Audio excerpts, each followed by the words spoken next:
Hi everybody, I'm Jadan. Welcome back. Got my little Chihuahua cup here today. If you watched yesterday's video, this is that big dog energy that we need right now, but also love and fun and full of spiritness. So welcome. Hope you are having a wonderful Saturday so far on this long holiday weekend. So today I wanted to jump on and share with you, I mentioned yesterday in the video that I channel Archangel Raphael, and that I do so primarily using my my pendulum and my pendulum board. And before I talk too much about that or share with you about how that came to be, I wanted to talk to you more and share about my pendulum use. And I'm sure that those watching now and in the future have experimented or use a pendulum maybe fairly routinely.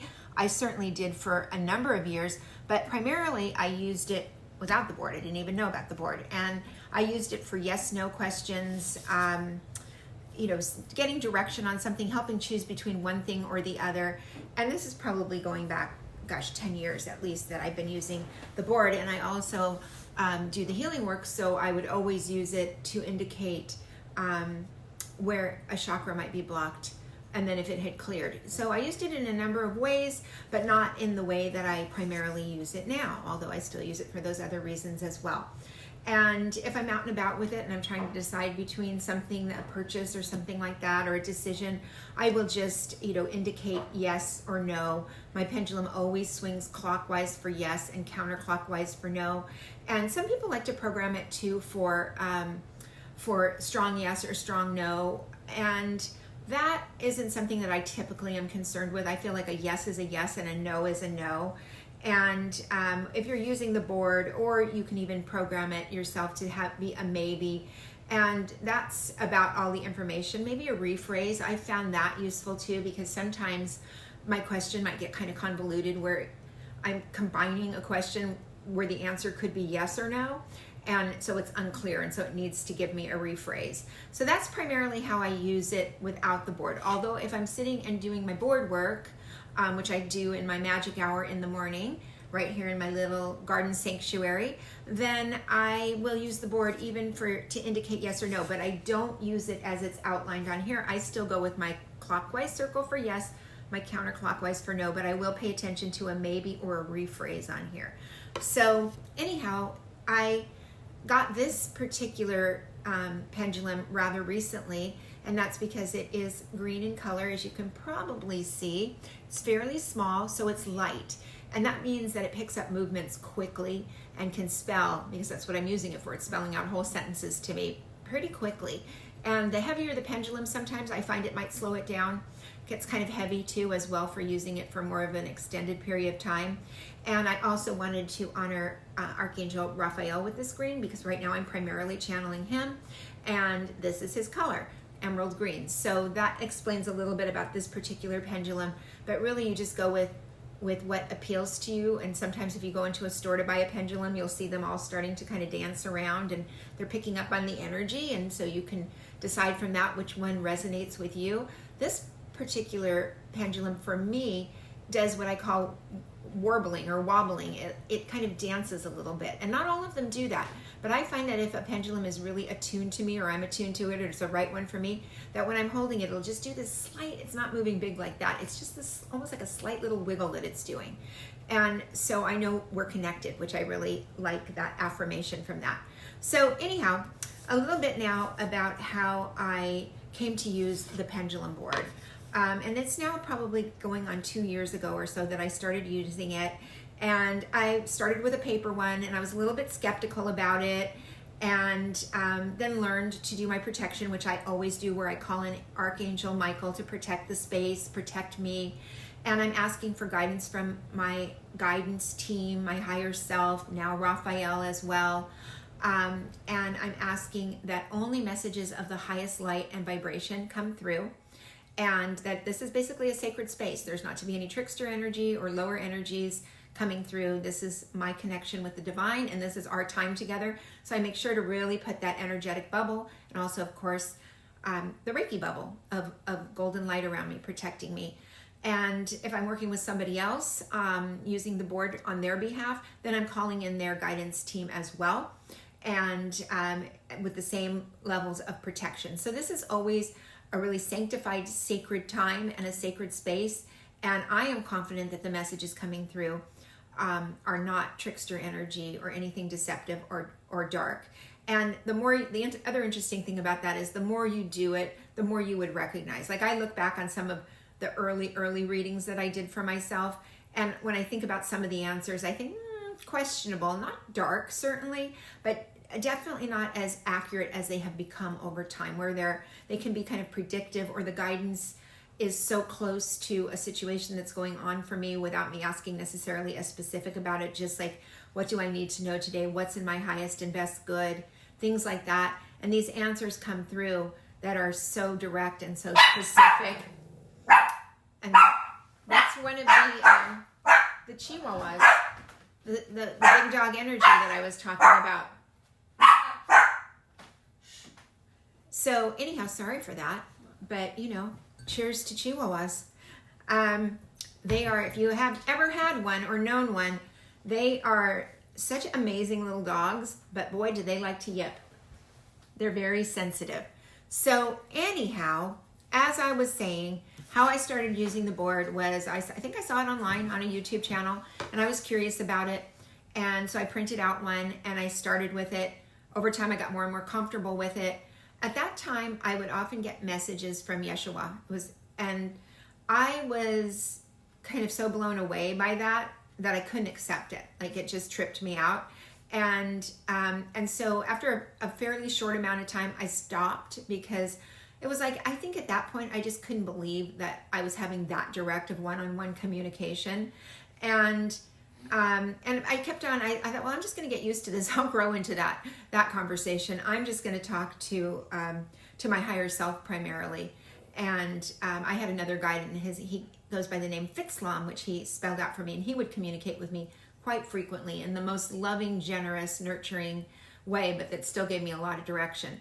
So, and I would journal those, by the way, as well. And I would suggest that for you, because you can start to see themes, and you can reflect back on things, and you can circle things that are super important, or put a star next to them, or whatever. Because when you're doing it every day, if you are doing it every day, or maybe more than once a day, you think you're going to remember, but it's almost like you go into a bit of a trance state. I certainly do, where I just feel like, I'm thinking I'm remembering it, but I have to stop. If the message is longer, I usually will stop for a second, write things down, and then continue on.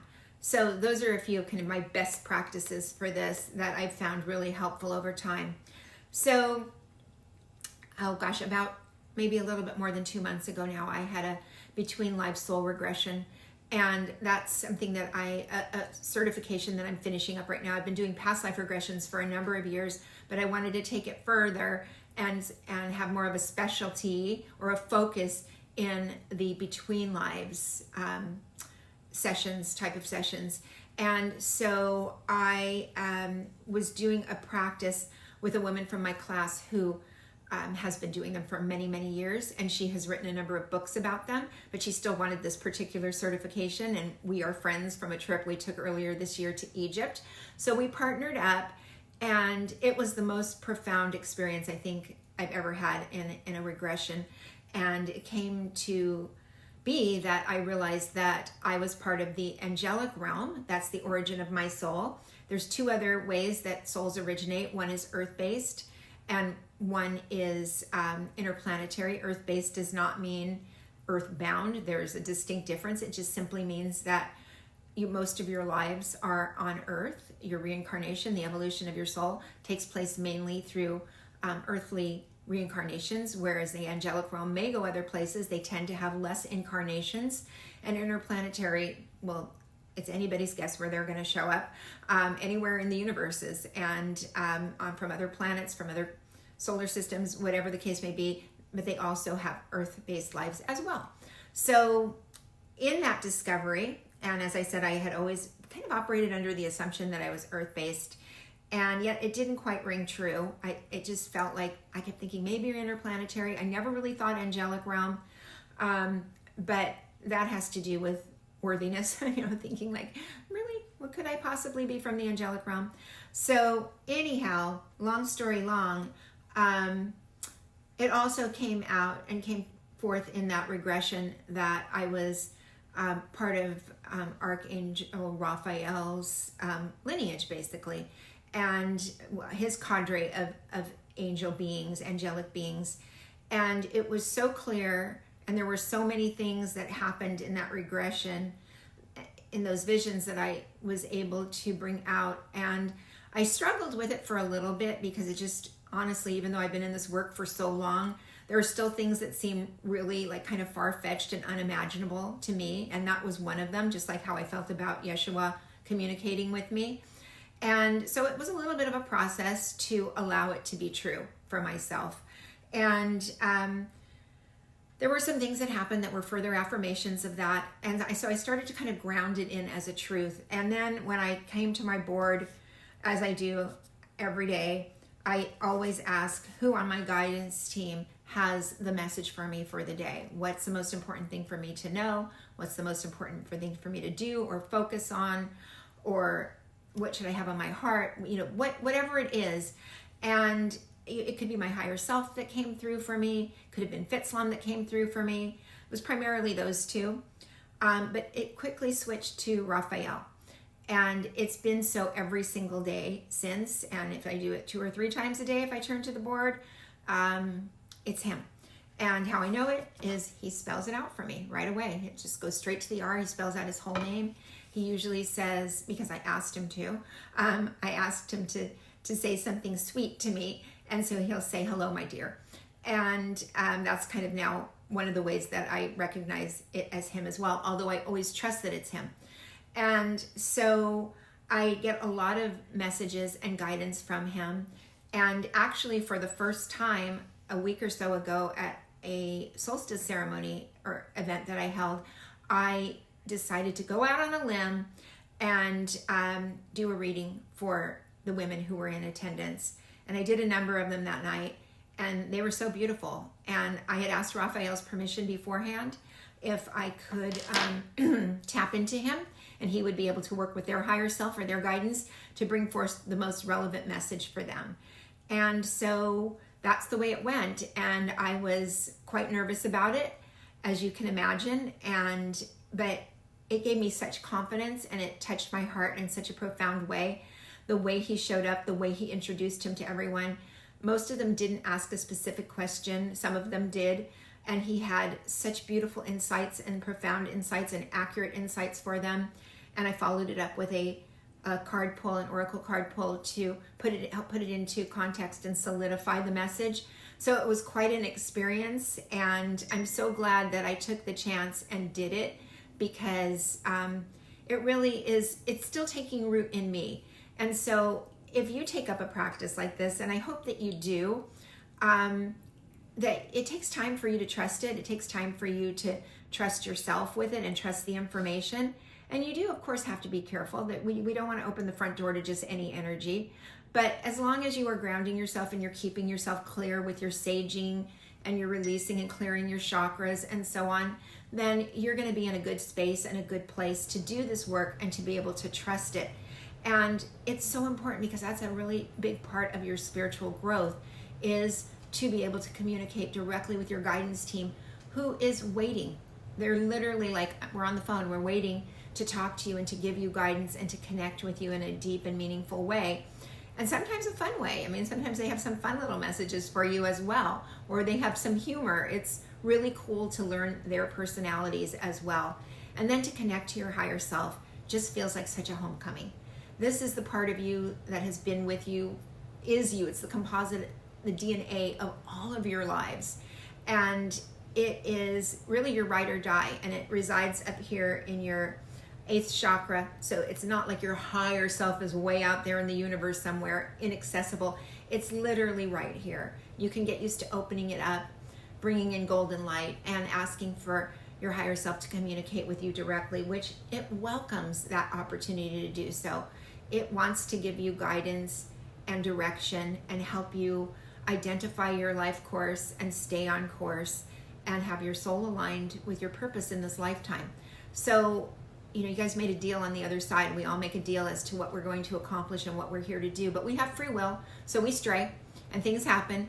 And so to reconnect with that and to get that sense of direction, is so vital and so encouraging, and it's like tuning in a radio dial. It is so helpful.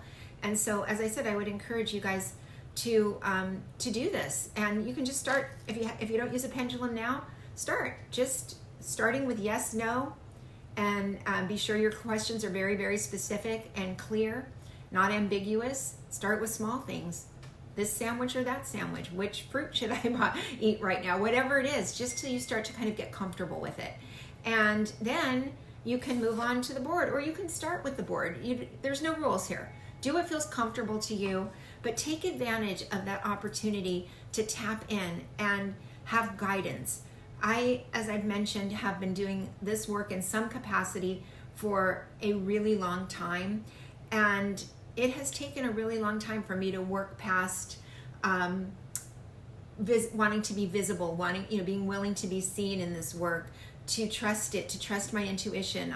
I'm a deeply intuitive person, and I have channeling abilities, but I've held myself back at times, and this is the year that I've really been stepping forward and leaning in to what's available to me in a whole different way. And it happens when it happens. It happens when it's time, when you're ready, and when you've done perhaps enough healing work to believe the very best about yourself, to believe the very best about what's available to you, and to understand what your life purpose is, and to feel that you have the will and the resources to follow that path. And it doesn't happen all at once, and it doesn't have to be a linear trajectory. It actually is more of a spiral.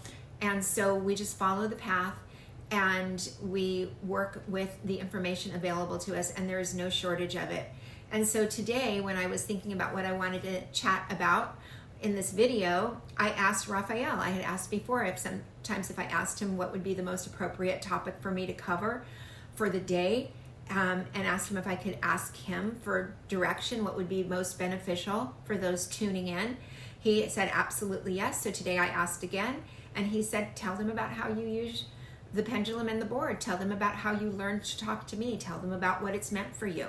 Tell them it's available to everyone. And so I really wanted to share this today with you, because I think it's such a fundamental practice in your healing journey, in your growth, on your spiritual path. And we don't always have to be going to others for guidance. That doesn't mean we don't. I mean, there's sometimes when we still have trouble believing something or understanding it completely. And so if we have a trusted mentor or psychic or channeler that we work with, absolutely go for it. I just had a session on Thursday morning with somebody who I know very, very well now. And he channels Lord Maitreya, which is a very high-ranking guide who's kind of like air traffic control for the human realm. And there were some timelines and some things that I really needed more specifics on, and where to focus my attention and my energy. And so I had a session with him. But I came armed with some of my own insights and intuitions as well. I wanted to verify and validate some of those things. I found it enormously helpful and productive. So, if you find somebody that is a trusted resource, and I'll actually link Earl in the comments below, so that if you are interested in a session with him, he is amazing and so accurate. And Lord Maitreya, don't feel shy. He's so easy to connect to, and so humble and so gracious, and yet is so specific and so direct. So it is a wonderful, wonderful experience.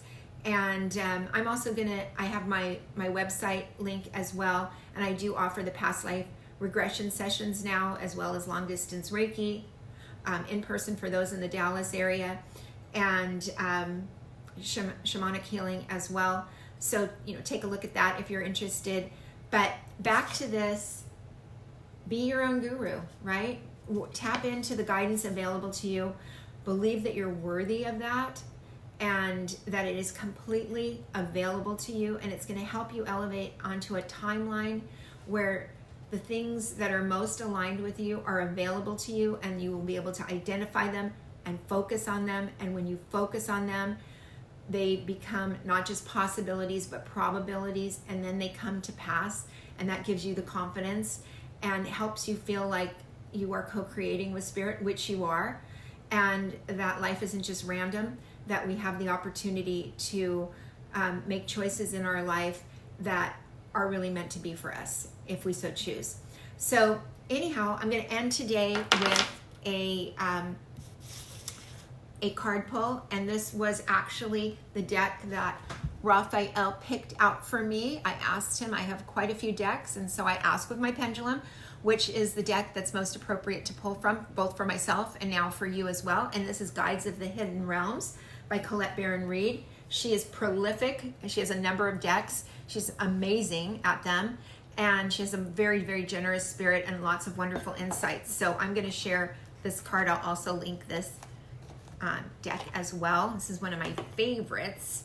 It has such cool art. I believe this is the one where she did the artwork herself, if I'm not mistaken. And it's very, very cool, as you can see. So she channeled not only the messaging, but she channeled the artwork as well. And I actually wound up in an art class with her, which blew my mind. I was fangirling, and it was an art class for this kind of bit of abstract, spiritually led, freehand art. And so that was really cool. And that's when she was learning to do this for this deck. So that was a really fun experience for me to get to be in a very small group. It was only about 6 of us, so it was a lot of fun. And it was online, and you know, somebody like this who has all these decks and all this knowledge, Colette, to see her in the learning curve on something that she was being called to do was actually really affirming. You know, nobody's all the way there. We're always learning to bring our gifts forth in a more profound and personal way. So anyhow, I ask Spirit, what is the most important message to share today? And then we will just pull a card here after one more little shuffle. This deck is kind of new, so it's a little bit slippery. All right, here's the one. It is another chance to be beautiful. Look at that blue. Reclamation, second chances, rebirth, and emotional healing. Pretty appropriate for everything we are talking about. And we are going to give it a quick read here, and it is card number 36. Let's see. Another chance to be. Many species on our planet can naturally regenerate. An octopus restores a limb when injured. A dormant tree awakens in the spring with new leaves. Now you too are invited to experience the revival of something in your life. It may have been on hold, or something you had to repair, or something you thought was lost but now can be reborn in a new form. The universe is giving you the gift of a second chance. If the renewal is a relationship, it can be a beautiful thing. After a challenge and disconnection, you may now have a better understanding of each other's needs. Then you can make the conscious decision to move forward and evolve together, perhaps with changes to the shape of the relationship. In any situation, the rebirth isn't something you stand by and just watch. It will take some effort on your part, but the results will be more than worth it. Mistakes may have been made on your manifestation journey, but you learn from them and regroup. Now is the time to reclaim your faith, your vision, and your hope.